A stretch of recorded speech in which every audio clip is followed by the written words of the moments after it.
Hello everyone, welcome to Axia Core's Trend of the Month video. My name is Maria Lucia Villegas. I'm a strategy consultant specialist at Axia Core, and today for the September Trend of the Month we are going to talk about fintech trends. First, it is important to understand the digital economy concept.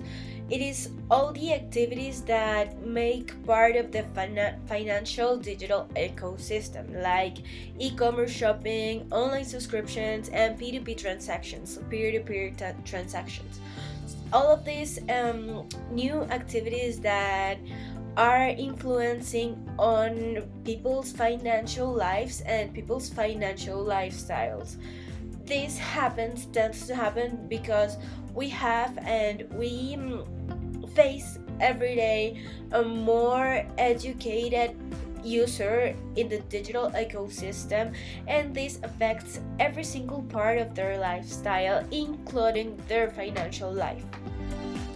So what about the fintech market? We have some examples of what a fintech could be, like PayPal, Venmo, Stripe, Cash App. So there are all these apps and applications that help the user with their financial transactions and financial decisions. So fintech basically stands for financial technology, and it is every day growing so fast that in the first quarter of 2021 in the US, only fintechs alone raised $12.8 billion in the first quarter. It was an increase of 220% compared to the same in the US. Also, 59% of Americans use more fintechs now than they did prior to the pandemic.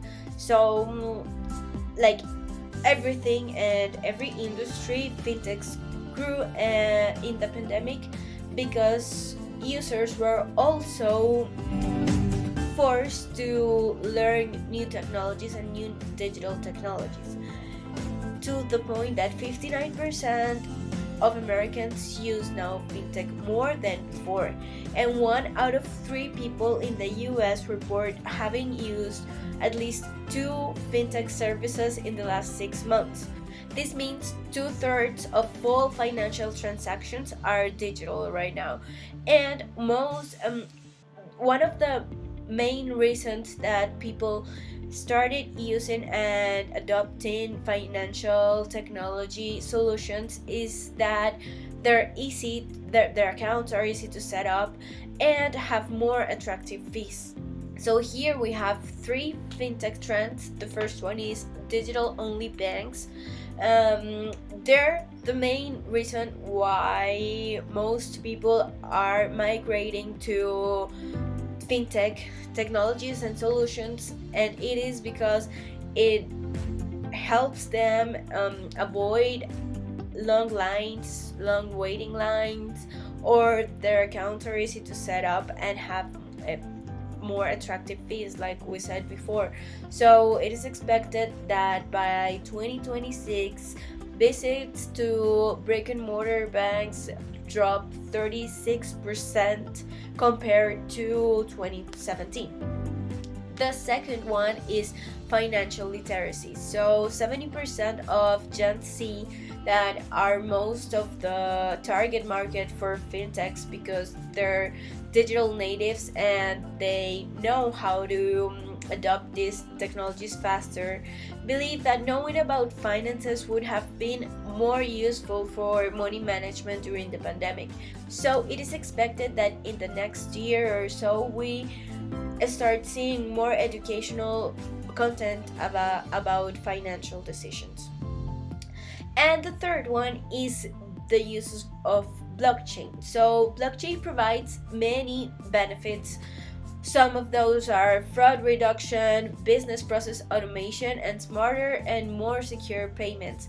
And it also helps eliminate third parties, making the whole process more secure for our clients and our end user.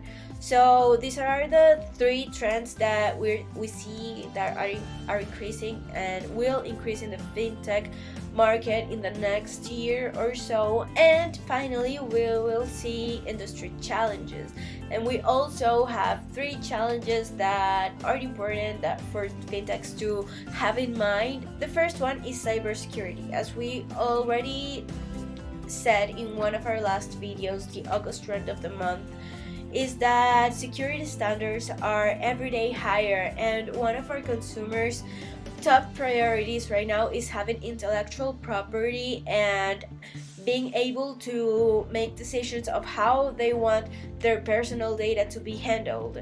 And fintechs have to have this in mind when developing products or new services. The second one is government regulation. So there's a long way to go in the regulations department when talking about digital products, more because financial products tend to be vulnerable to fraud and financial crime. So it is important that not only fintech companies but also the government work together to make regulations and laws that help prevent this kind of risks like financial crimes.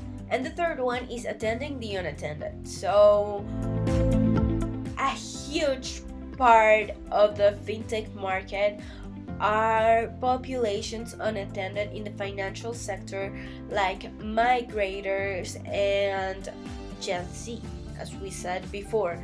So improving user experience by providing accessible and inclusive digital solutions is important. So those kinds of population that right now are unattended by either the financial market or the digital market can have better experiences in this kind of solutions. So this is everything for today. Like every single video of Trend of the Month, we have this reflection for you guys at home, how to take advantage of new fintech tools to improve our target market's user experience. So if you have the answer, please share it with us in the comments below, and we'll see each other next month for the October Trend of the Month. Bye!